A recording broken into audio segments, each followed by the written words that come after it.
Michael Anderson is an expert in forensic emotional awareness and has worked with companies and organizations worldwide.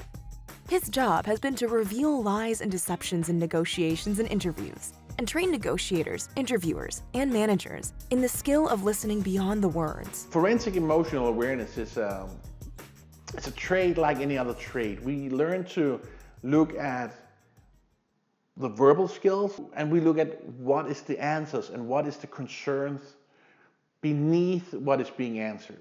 So that's one part of it. Another part is the micro expressions that we know from Paul Ekman, where we see the facial expressions with very small, subtle signs telling us whether they're contempt, anger, fear, and so on. And we have the body language in general. One of the things that are very interesting is that we've learned from a very young age to lie with our face. The minute that we taste something we don't like, we say, bleh, and our parents are telling us, don't look like that, but we're actually just showing we don't like the food. But we're actually being taught to lie with our face. So we're very good at doing that. Oh, go say thank you to Aunt Diana for the lovely pair of socks she gave you. And you really didn't want those socks, but you have to go and look happy. Thank you, Aunt Diana, I'm very happy. So you learn to lie with your face. But one of the things you haven't learned is how do you lie with your feet? So the place that we lie the least is with our feet. So I'm very curious and very interested in how are the feet posture, how do they present themselves? And as I said, it's a trade. It's something we have to learn to do. And we have a brilliant training area just outside our door. Go to the mall, go to the streets, look at the behavior of people. Look at two friends meeting each other in the streets. Look at how they react.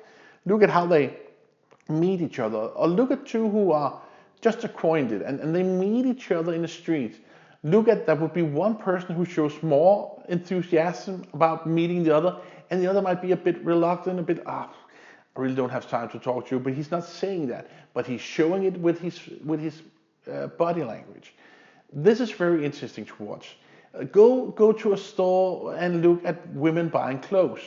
How do they present themselves? How do they pose when they look at clothes they really want? How do they look at pose where it's, I have to look at it because it's on sale, but I really don't want it? How do they pose? How do they look?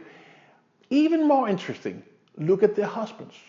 Look at the way that they are standing saying, oh yeah, that's nice, and they really want to get out of there. It's all over their body, they're sending all the signals, but that's very, very fun. So that's a great training area.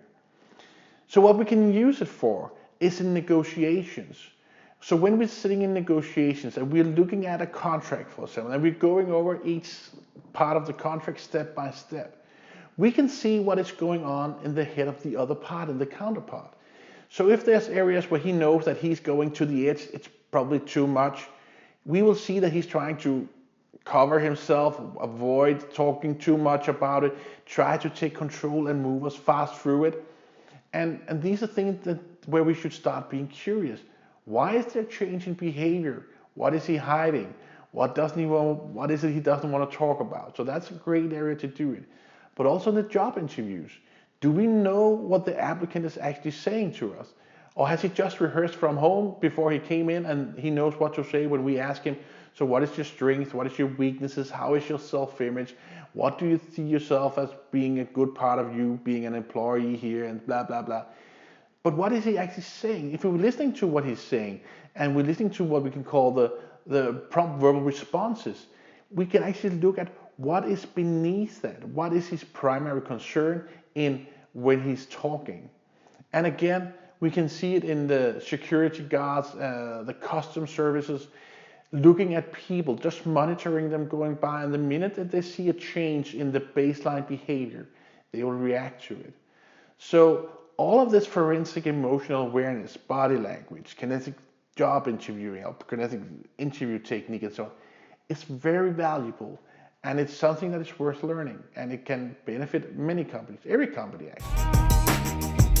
If you want to advance your skills within forensic emotional awareness, kinesic interview technique, or micro expressions, please reach out to the Michael Anderson Group.